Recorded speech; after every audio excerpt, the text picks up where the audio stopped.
Good morning students. हमने पिछले lecture में कुछ क्वेश्चन लगाए थे आर्किमिडीज और पास्कल लॉ पे। अभी हम इस लेक्चर में भी कुछ एग्जाम्पल लगाएंगे।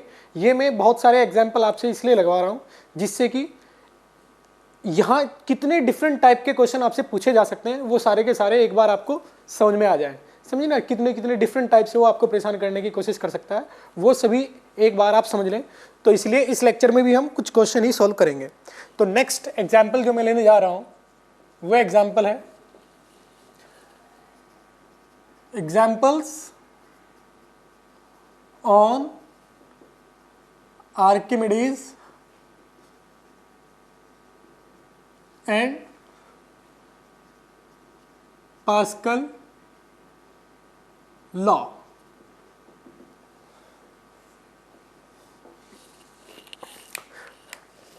क्वेश्चन दिया गया है,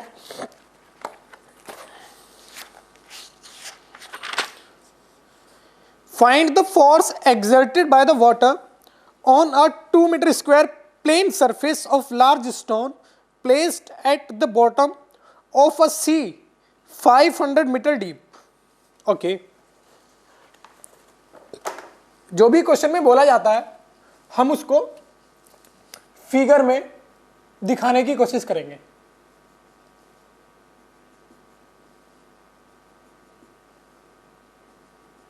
ये मैं सी लेवल यहां बना देता हूं।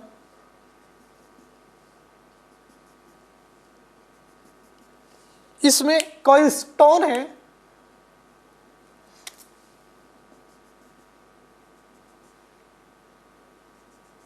ये बेसिन है।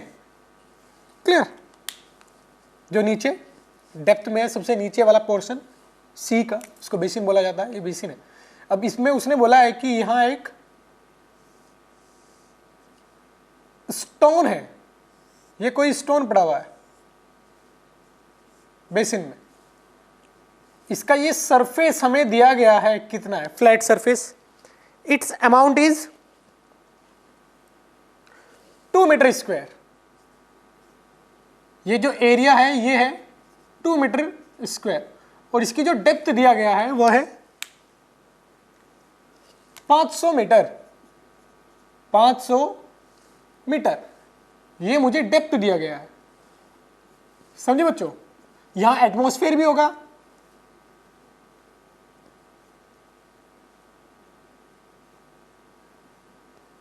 उसको मैं मान लेता हूं PATM। मुझे बताना है कि इस सरफेस पर टोटल कितना फोर्स लग रहा है, इसकी मुझे कैलकुलेशन करनी है। देखो कैसे करेंगे। ये फ्लैट है तो इसका हर एक पॉइंट टॉप पॉइंट से सेम वाटर की हाइट रखेगा, इसलिए हर एक पॉइंट पर जो प्रेशर आएगा वो आएगा rho G H and H is 500। Rho will be the density of the water, density of water. G you know, gravitational acceleration. Now force on surface A will be rho g h into area. रो कितना होता है? पानी के लिए रो की value होती है 1000 kilogram per metre cube into जी 10 into 500 into 2। तो ये आएगा फोर्स। आसान क्वेश्चन था। 1 2 3 4 5 6 7 10 की पावर 7 इसका आंसर आ जाएगा न्यूटन। कैलकुलेशन ध्यान से करना। क्लियर? अब इसमें बोला गया है कि ये जो फोर्स आया क्या ये ओरिएंटेशन पे डिपेंड करता है? किसके ओरिएंटेशन पे? इस स्टोन के ओरिएंटेशन पे। यदि ये ओरिएंटेशन, अभी क्या है, ये सरफेस फ्लैट था, अगर ये सरफेस फ्लैट नहीं होता है, ये टिल्टेड होता है, स्लैंट वे में होता है, किसी एंगल पे होता है हॉरिजॉन्टल से, तो बताइए इस फोर्स पे क्या फर्क पड़ेगा? देख लेते हैं। फिगर बना देता हूं मैं, सिर्फ स्टोन का ही फिगर बना लेता हूं। मान लेते हैं कि स्टोन कुछ इस प्रकार से होता कि इसका ये जो फ्लैट सरफेस है ये कुछ ऐसे होता।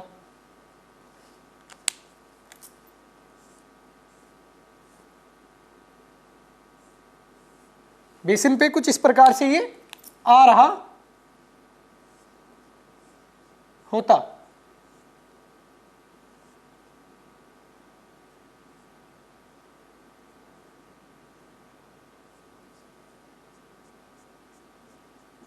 पानी कंप्लीटली ऊपर है, इसमें यहां पानी है,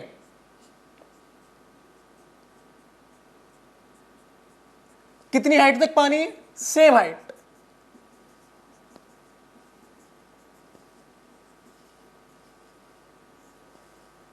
$500। थोड़ा ये अगर टिल्टेड होता तो इस पे क्या इफेक्ट पड़ता, किस पर, फोर्स पे, डेफिनेटली फर्क पड़ेगा। कैसे, देखो इस पॉइंट पर प्रेशर वो होगा जो यहां है, लेकिन अगर मैं इसको टिल्ट कहता हूं, ये टिल्टेड स्टेट में है, तो इन पॉइंट पर प्रेशर कम होने लगेगा। तो अगर मैं इसकी कंपैरिजन इसके साथ करता हूं तो यहां प्रेशर कम होगा, यहां और कम होगा, यहां और कम, यहां सबसे ज्यादा कम होगा। तो अब प्रेशर सेम नहीं है, प्रेशर नीचे वाले पॉइंट पर उतना है जो इसके हर एक पॉइंट पे था, और ऊपर जाने पर प्रेशर कम होता जा रहा है। तो मैं ये कहूंगा कि इस स्टेट में जो फोर्स लगेगा वो फोर्स इस स्टेट से कम आएगा, क्योंकि कुछ पॉइंट्स पर प्रेशर जो आ रहा है वो कम आ रहा है इसके रेस्पेक्ट में, और इसमें हर एक पॉइंट पर प्रेशर सेम है, रो जी एच। क्लियर, इसमें कुछ पॉइंट पर प्रेशर रो जी एच से छोटा है, इसलिए यहां जो फोर्स आएगा वो फोर्स छोटा फोर्स आएगा इसके कंपैरिजन में। तो लिख देते हैं, in this state force on the surface will be less than the previous one। पिछले वाले स्टेट के रेस्पेक्ट में इस स्टेट में जो फोर्स आएगा वो छोटा आएगा, समझे। नेक्स्ट एग्जांपल, इसमें बोला गया है N ornament weighing 36 gram in air weigh only 34 gram in water, assuming that some copper is mixed with gold to prepare the ornament. Find the amount of copper in it.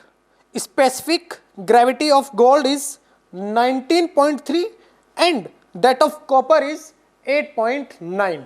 ये question है, बड़ा ही अच्छा question है। देखो क्या क्या इसमें हमें दिया गया है, उसको हम पहले टेबुलेट कर लेते हैं। उन्होंने हमें बोला कि मेरे पास एक ऑर्नामेंट है जो कि गोल्ड और कॉपर से मिलकर बनाया गया है, मतलब अलॉय है एक। क्लियर, किसका, कॉपर और गोल्ड का। तो मान लेते हैं कि ये है वो अलॉय, ये अलॉय है, इसमें कुछ पोर्शन कॉपर है और कुछ पोर्शन गोल्ड है, ये दिया गया है। स्टेटमेंट ये बोला गया है कि पानी में एक बार इसको मेजर किया जाता है, वेट को उसके,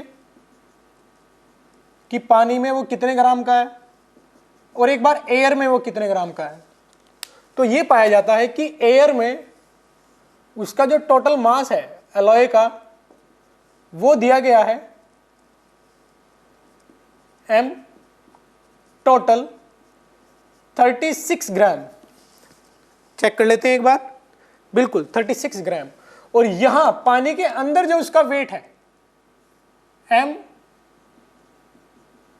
टोटल इनसाइड वाटर, ये हमें दिया गया है 34 ग्राम।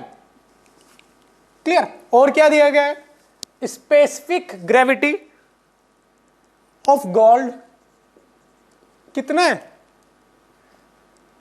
19.3 और स्पेसिफिक ग्रेविटी ऑफ कॉपर 8.9। अब ये स्पेसिफिक ग्रेविटी कुछ लोगों के लिए एक नया वर्ड होगा, नई चीज होगी। स्पेसिफिक ग्रेविटी रिलेटिव डेंसिटी होती है, किसके रिलेटिव, वाटर के रिलेटिव, समझे। मतलब डेंसिटी बताने का एक तरीका है। जैसे मैं बोलना चाहता हूं कि इसकी डेंसिटी 100 ग्राम पर सीसी है, मान लेते हैं इसकी डेंसिटी 100 ग्राम पर सीसी है। क्लियर, तो वाटर के रिलेटिव में ये कितनी डेंसिटी रखता है, वाटर की डेंसिटी कितनी होती है 1 ग्राम पर सीसी, 1 ग्राम पर सीसी। तो वाटर के रिलेटिव में ये कितने गुना डेंसिटी रखता है, 100 गुना। तो मैं इसको क्या बोलूंगा कि इसकी स्पेसिफिक ग्रेविटी 100 है, इसकी कोई यूनिट नहीं होती है, 100 बोलूंगा। समझ में ही बात, क्योंकि मुझे गुना बताना है ये कि पानी की डेंसिटी का ये कितने गुना डेंसिटी रखता है, वही स्पेसिफिक ग्रेविटी होती है। तो कुल मिला के मैं ये बोलूंगा कि ये 100 स्पेसिफिक ग्रेविटी रखता है, क्योंकि इसकी डेंसिटी कितनी है 100 ग्राम पर सीसी। तो समझे आप स्पेसिफिक ग्रेविटी का मतलब क्या होता है? स्पेसिफिक ग्रेविटी सिर्फ डेंसिटी देने का एक तरीका है। तो अगर आप स्पेसिफिक ग्रेविटी से डेंसिटी लिखना चाहते हैं, कैसे लिखोगे? कॉपर की डेंसिटी जो आएगी वो उसकी स्पेसिफिक ग्रेविटी इनटू यूनिट कर दो ग्राम पर सीसी, समझे ना? तो पानी का होता है 1 ग्राम पर सीसी और ये उसके कितना गुना है 19.3, तो इसकी डेंसिटी कितनी आएगी 19.3 ग्राम पर सीसी। मतलब विदाउट यूनिट, यूनिट किस में रखनी है ग्राम पर सीसी में, विदाउट यूनिट ये स्पेसिफिक ग्रेविटी है। और अगर इसमें आप यूनिट लगा दोगे तो ये क्या बन जाएगा? कॉपर की डेंसिटी या गोल्ड की डेंसिटी। तो मैंने डेंसिटी लिखा तो मुझे यहां लिखना चाहिए ग्राम पर सीसी। स्पेसिफिक ग्रेविटी को अगर आप कन्वर्ट करना चाहते हैं डेंसिटी में तो ग्राम पर सीसी लिख दो पीछे, समझे? यहां ग्राम पर सीसी ये मुझे दिया गया है। अब मुझे बताना है कि इस अलॉय में कॉपर कितना है और गोल्ड कितना है। बड़ा आसान है, समझ लेते हैं कि ये क्या बोलना चाहता है। बच्चों इस स्टेट में इस पे नीचे की ओर mg लगेगा। m कितना है 30 ग्राम, तो हम लिख देते हैं जो वेट लगेगा वो 30 ग्राम 10⁻³ यानी किलोग्राम इंटू ग्रेविटी। ये ग्राम नहीं है, ये ग्रेविटेशनल एक्सीलरेशन है जी, mg। ऊपर की ओर क्या लगेगा? Rho of liquid volume total of this object into g, rho V g. ये क्या होता है? बॉयंसी फोर्स होता है ना। Rho of liquid V submerged part completely अंदर है पानी के इंटू जी, क्योंकि उसने बोला है पानी के अंदर वेग किया जाता है इसको। अब मुझे पता है कि ये फोर्स नीचे, ये फोर्स ऊपर, और नेट इसका वेट कितना आ रहा है 34 ग्राम। तो मैं ये बोल सकता हूं कि जो 34 इंटू 10⁻³ ये जो ग्राम है इसको किलोग्राम इंटू जी, मतलब इसका इस स्टेट में जो वेट आ रहा है वो आ रहा है 34 इंटू 10⁻³ किलोग्राम इंटू जी। इतना वेट आ रहा है अगर मैं वेट की बात करता हूं इस स्टेट में। तो ये वेट कैसे आएगा? ये माइनस ये 36 into 10⁻³ gram, sorry into G, minus rho L V T G, buoyancy force. ये कितना है 34, ये कितना है 36। तो इसको इधर लेके जाते हैं, इसको इधर लेके जाते हैं, तो इधर क्या आएगा? Rho of liquid V T total volume into G, ये जी ग्रेविटेशनल एक्सीलरेशन। इसको इधर लेके जाते हैं तो आएगा 2 इंटू 10⁻³ इंटू जी। आई बात समझ में? अब इसमें ये कौन है? लिक्विड, वाटर है। वाटर का कितना होता है 1000 किलोग्राम पर मीटर क्यूब या 1 ग्राम पर सीसी। आई बात समझ में? तो अगर मैं इसको 1 ग्राम पर सीसी लिखना चाहता हूं तो ये मैंने यहां किलोग्राम में कन्वर्ट किया गया है, उसको मुझे हटाना पड़ेगा, वरना इसको मुझे किस में कन्वर्ट करना पड़ेगा?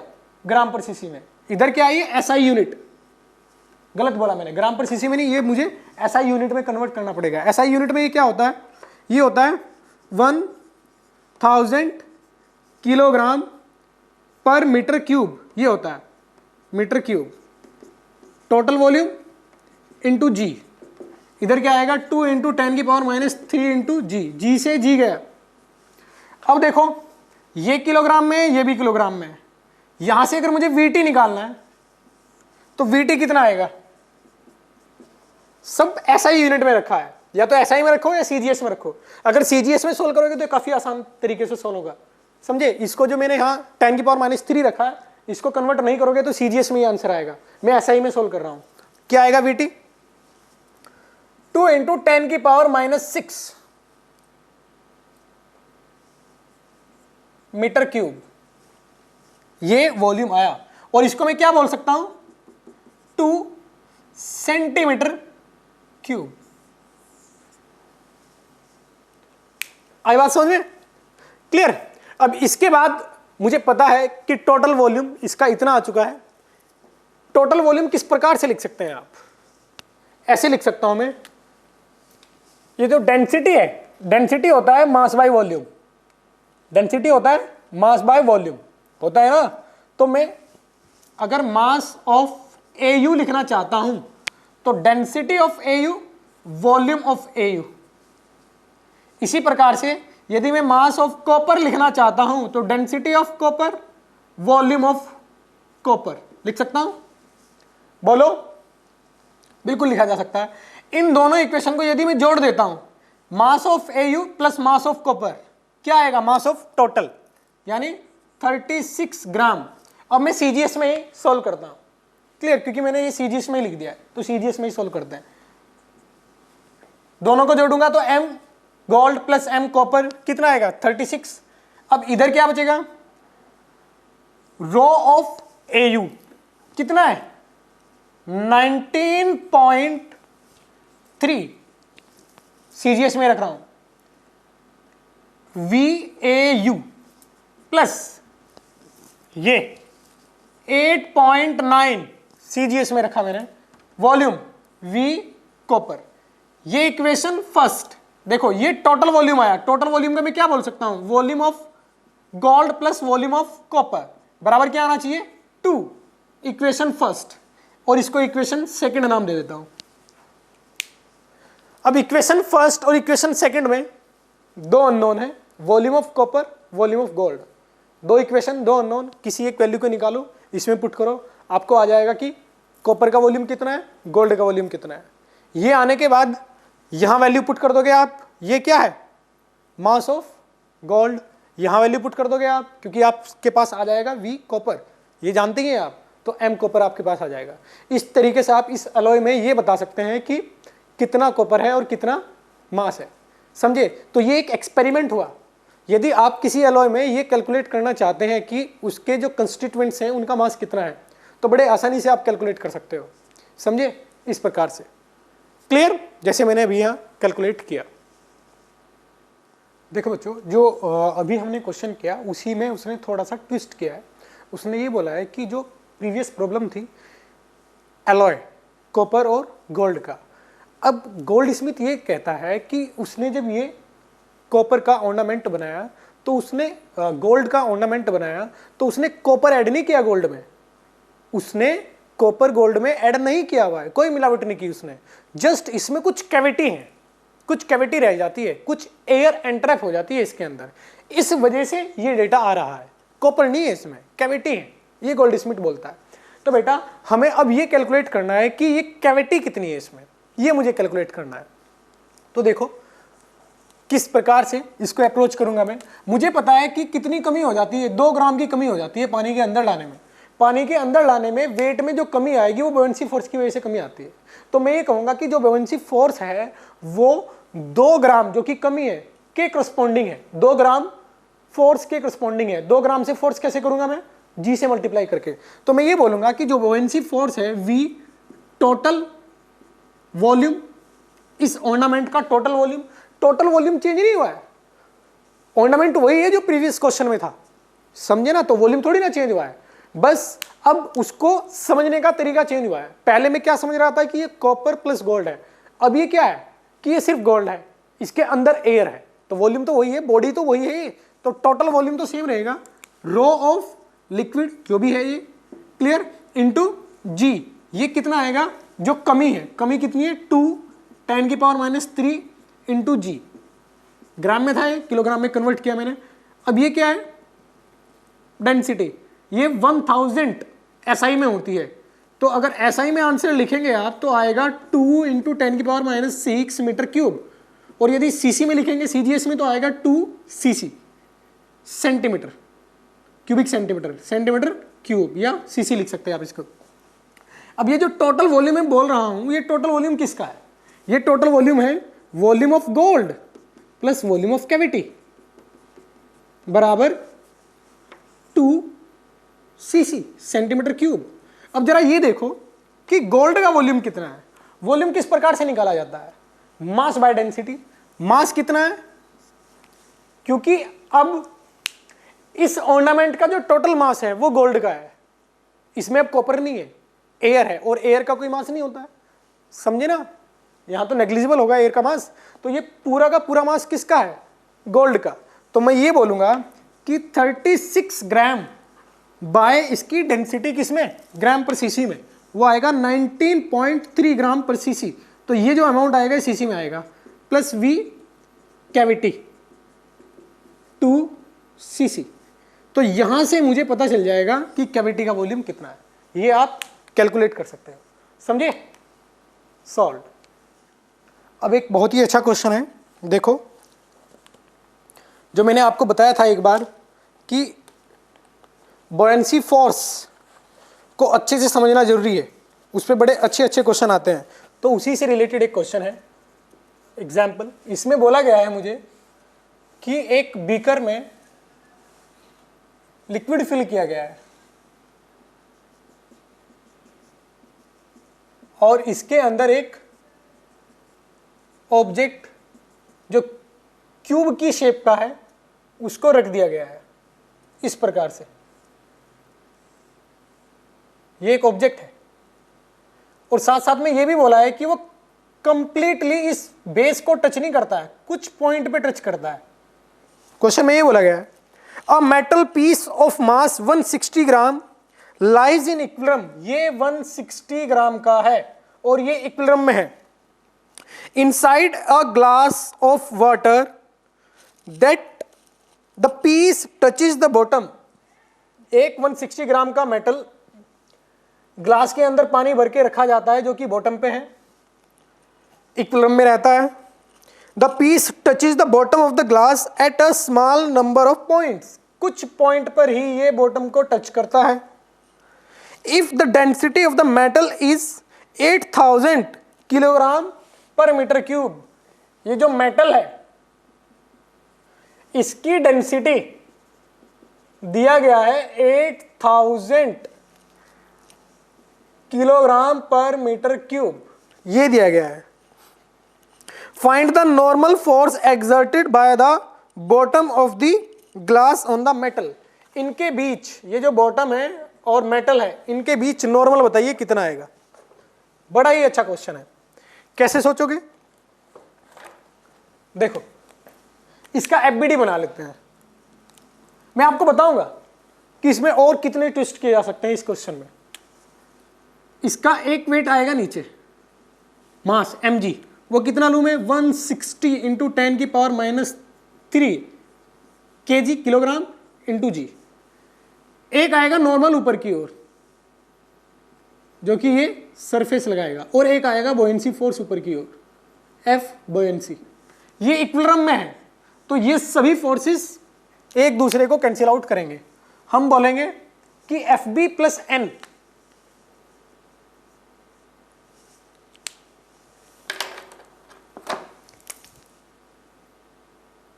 एफ बी प्लस एन बराबर किसके आएगा, 160 इंटू 10 की पावर -3 इंटू जी, ये आएगा। अब एफ बी को क्या लिख सकता हूं मैं, बॉयंसी फोर्स, बॉयंसी फोर्स आएगा रो ऑफ वाटर, वाटर ये liquid, piece of lies in equilibrium glass of water, water है ये, लिक्विड वाटर है, clear. Water rho V of metal into g plus normal बराबर 1.6 आएगा। ये जी 10 रख देता हूं, ये 10 की पावर -1 बचेगी तो 1.6 आएगा। तो जो नॉर्मल यहां से इस इक्वेशन से आएगा वो आएगा 1.6 minus rho W V metal into G, ये आएगा एन की वैल्यू। अब रो डब्ल्यू कितना होता है, कितना होता है 1000 kilogram per metre cube. V metal, metal का वॉल्यूम मीटर क्यूब में रखना पड़ेगा मेरे को। अब देखो मेटल का वॉल्यूम कैसे आएगा, मेटल का मास मेरे पास है, मेटल की डेंसिटी मेरे पास है, और वॉल्यूम जो होता है वो होता है मास बाय 160 ग्राम, केजी में कन्वर्ट किया, अपॉन डेंसिटी 8000। तो ये किस में आएगा, मीटर क्यूब में आएगा। ये वैल्यू यहां पुट कर देता हूं, 160 इंटू 10 की पावर -3 अपॉन 8000, क्लियर, इंटू जी। जी की वैल्यू भी पुट कर देते हैं 10। अब यहां से n कैलकुलेट करना बहुत आसान है। 1.6 इससे ये गया, यहां क्या आएगा 10 0 -1 1.6 -1.6, आंसर कितना आया 0। आंसर कितना आ रहा है 0। एक बार कैलकुलेशन आप करेंगे, इसका मतलब ये है कि मेटल पर जो बेस है वो कोई भी फोर्स नहीं लगा रहा है, कोई नॉर्मल फोर्स नहीं लगा रहा है, समझे, ये इक्विलिब्रियम है, क्लियर।